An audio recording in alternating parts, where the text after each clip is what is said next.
అందరికీ నమస్కారములు. నిన్న ప్రధానమంత్రి విశాఖపట్నం వచ్చిన సందర్భంగా ఆంధ్ర అభివృద్ధికి భుజం కాస్తానని ఆంధ్రులందరికీ కూడా హామీ ఇవ్వడం ఎంతో ఆనందదాయకంగా అనిపించింది. ఆంధ్రప్రదేశ్ అవకాశాల గనిని, నిర్దేశించుకున్న లక్ష్యాన్ని సాధించే రాష్ట్రమని, ఏపీ ప్రజల చిరకాల స్వప్నం ఇప్పుడు సాకారం అవుతుంది. రైల్వే జోన్ ఏర్పాటు వల్ల ఈ ప్రాంతంలో వ్యవసాయం, వ్యాపార కార్యక్రమాలు పెరుగుతాయని, పర్యాటక రంగానికి ఊతమిస్తామని, స్థానిక ఆర్థిక అభివృద్ధి పురోగతికి ద్వారా కొత్త ద్వారాలు తెరుచుకుంటాయని ఈ ప్రధానమంత్రి గారు మన విశాఖపట్నం రోడ్ షోలో, విశాఖపట్నం మీటింగ్లో ఆయన చెప్పి ఉన్నారు. ఇదే విధంగా ప్రధానమంత్రి గారు పూర్తి స్థాయిలో ఈ ఈ 5 సంవత్సరాలు కూడా ఎన్డీఏ ప్రభుత్వ కూటమికి సహకారాలు అందించాలని చెప్పి నేను కోరుకుంటున్నాను. అదేవిధంగా ఆంధ్రప్రదేశ్లో ఉన్నటువంటి యువతకు ఉద్యోగ అవకాశాలు ఎక్కువ రావాలని చెప్పేసి కూడా నేను కోరుకుంటున్నాను. ఇదే విధంగా నేను ఇప్పుడు చెప్పవచ్చేది ఏంటంటే, ఆంధ్రప్రదేశ్ గవర్నమెంట్ ఫీజు బకాయిలు త్వరగా విద్యార్థులకు బకాయిలు చెల్లించవలసిందిగా కోరుతున్నాను. ఎందుకంటే గత ప్రభుత్వం 2023-24లో ఒక బ్యాచ్ వెళ్ళిపోయింది. వాళ్ళకి ఒక క్వార్టర్ మాత్రమే గత ప్రభుత్వం రిలీజ్ చేసింది. ఇంకా 3 క్వార్టర్లు ఉన్నాయి. వాటికి ఏంటంటే మేనేజ్మెంట్ వారు సర్టిఫికేట్లు కూడా ఫీజు కడితే కానీ వాళ్ళు సర్టిఫికేట్లు ఇవ్వట్లేదు. రకరకాల ఇబ్బందులు పడుతున్నారు పేరెంట్స్.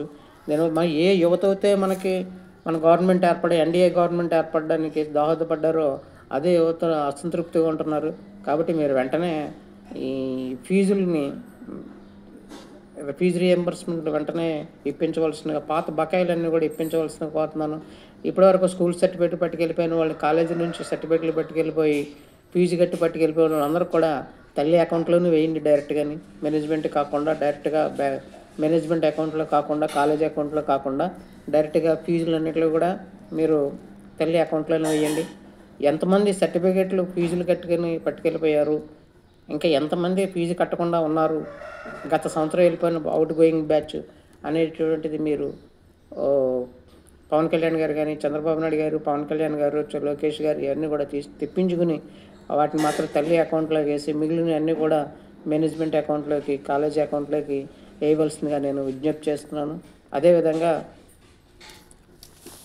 మన రాజధాని మన ఆంధ్రప్రదేశ్కి త్వరలో 100కు పైనే సాఫ్ట్వేర్ కంపెనీలు తీసుకొస్తానని చెప్పి ఒక ఆయన మొన్న పారిశ్రామికవేత్తల మీటింగ్లో చెప్పి ఉన్నారు. ఈ విధంగా దినదినాభివృద్ధి చెందుతున్నటువంటి మన ఆంధ్రప్రదేశ్కి అన్ని విధాలుగా కూడా మనం సహకరిద్దాం. చంద్రబాబు నాయుడు గారు ఎన్డీఏ గవర్నమెంట్కి పూర్తి సహాయ సహకారాలు అందిద్దాం. అయితే మొట్టమొదటిగా మీరు చేయవలసినటువంటి పని ఏంటంటే, మీరు గత ప్రభుత్వం నుంచి ఉండిపోయినటువంటి బకాయిలన్నింటినీ కూడా త్వరగా ఫీజు బకాయిలన్నింటినీ కూడా రిలీజ్ చేయవలసిందిగా నేను కోరుతున్నాను.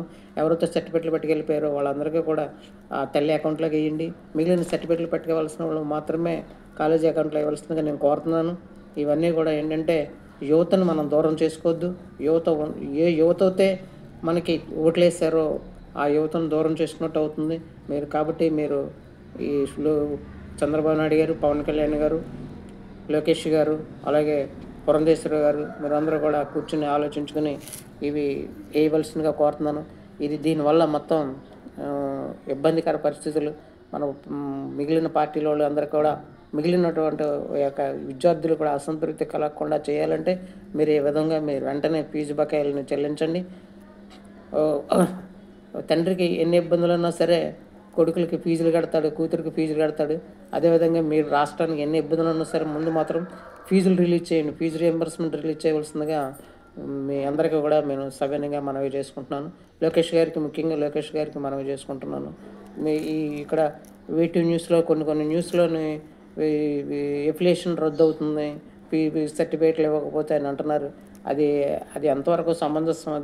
అది కూడా కాకుండా మీరు ఫీజు రీఎంబర్స్మెంట్స్ సర్టిఫికేట్లు అలాగే ఉండిపోయినాయి. కొంతమంది విద్యార్థులు సర్టిఫికేట్లు ఏమో డబ్బులు కట్టి తీసుకెళ్లారు. సాఫ్ట్వేర్ ఇంజనీర్ సెలెక్ట్ అయిన వాళ్ళు, ఇలాంటి వాళ్ళు సర్టిఫికేట్ డబ్బులు కట్టి రిలీజ్ అయ్యారు. కాబట్టి అలాంటి వాళ్ళందరూ కూడా మీరు తల్లి అకౌంట్లో వేసి, ఇంకా ఎన్ని సర్టిఫికేట్లు అయితే మీ దగ్గర బకాయి ఉండిపోయినాయో, ఏ సర్టిఫికేట్లు పట్టుకెళ్ళకుండా ఎంతమంది ఉండిపోయారో వాళ్ళందరికీ కూడా కాలేజీ అకౌంట్లో వేసి మిగిలిన పట్టుకెళ్ళిపోయిన వాళ్ళందరూ కూడా తల్లి అకౌంట్లో వేయవలసిందిగా మీకు విజ్ఞప్తి చేస్తున్నాను.